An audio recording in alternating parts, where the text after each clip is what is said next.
Hello, good afternoon, and welcome to the Introduction to the Learning presentation.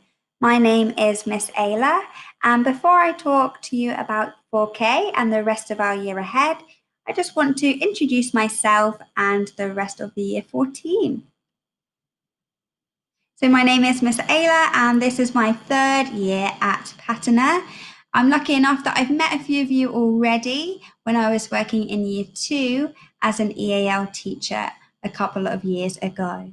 Also fortunate that I've met lots of the children in this year group already. Before working at Patternur, I was a Year 4 class teacher in Lincolnshire in the UK. And this is the rest of the Year 14. So these are the 7 other teachers that work with me within the year group. And then we have our wonderful support services team.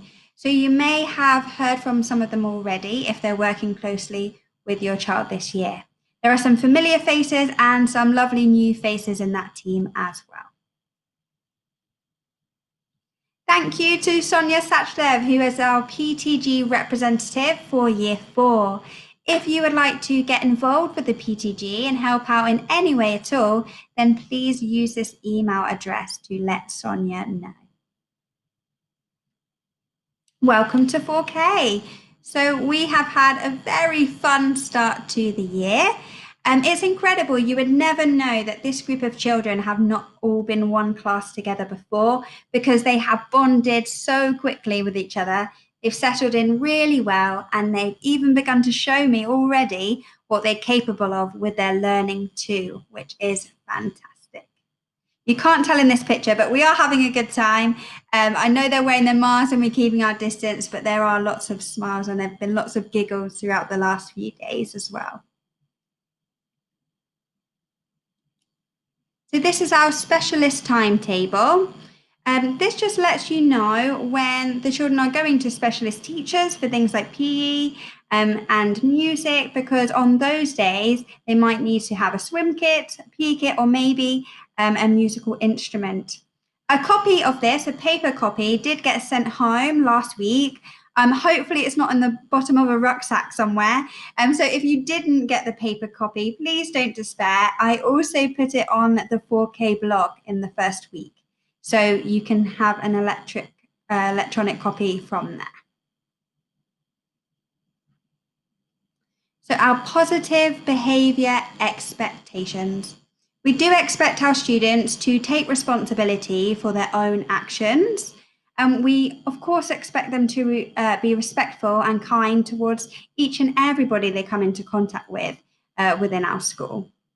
It's really important that we help them to reflect on their actions for positive and for negative behaviors. For positive ones, what happened to reach that action and how could you do that again?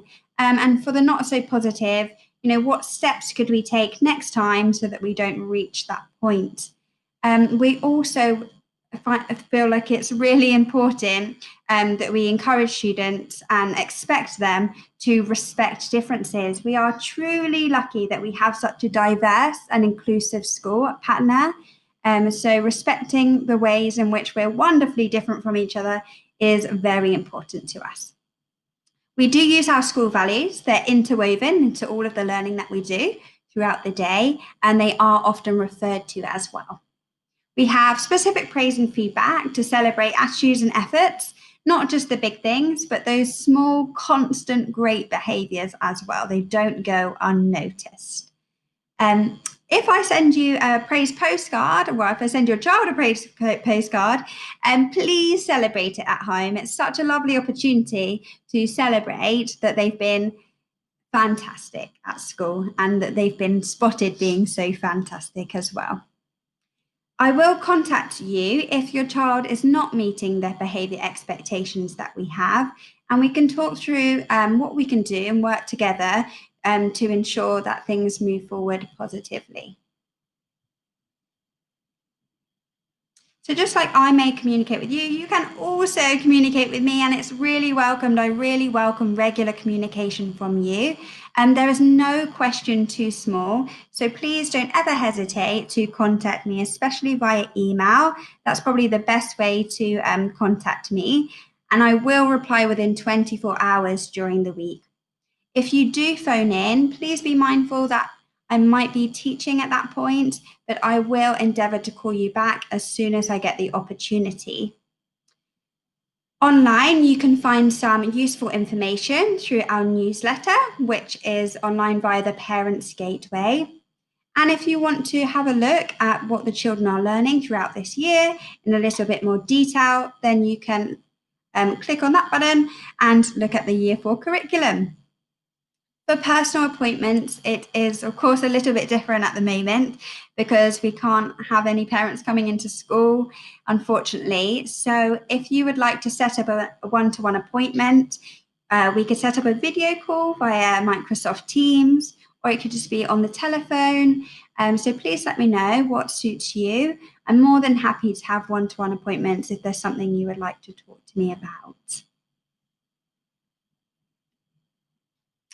So birthdays, of course, are incredibly important to our students and your children. And we know that you normally are bringing in these amazing sugary treats for us to all enjoy. And unfortunately, because you can't come into school at the moment and we can't have things like that coming into school, we are looking at alternative ways to celebrate birthdays. So classes are making handmade cards. So when it is a child's birthday, they will get a handmade card signed by everyone in the class. And of course, we'll make them feel like a superstar for the day. So they'll be feeling really special on their birthday at school. Temporary guardianship form. Please let us know if you are going away. Of course, sometimes, not always, but sometimes it can reflect in children's behaviour at school. If for that week they may be staying somewhere else. So it's just really important for us to get a really clear picture of what's going on. With our home learning, we aim for daily reading of 15 to 20 minutes. If they would like to read for longer, then that's amazing. Our focus is for them to read for pleasure. So reading should never feel like a chore, but something that they really enjoy. We also have a weekly reflective home learning task, and it's something to consolidate their learning. So it's not going to ever be something new to them, and it'll be something that they've learned throughout the week, and then just a supportive task to consolidate their knowledge. This is an example of the home learning. So that week we would have been learning about expanded noun phrases in literacy. And the task there is for them to create an expanded noun phrase to describe the pictures below. So we try and make sure it's something interactive and fun. So it's never going to be an arduous task for them. For any more general information, please refer to your welcome booklet. But like I said earlier, if there are any little questions or big questions, then please let me know and I will try and respond to you as quickly as possible. I really hope to be able to meet you, whether it's on the phone and via MS Teams and maybe at some point in person. But thank you very much for listening and take care.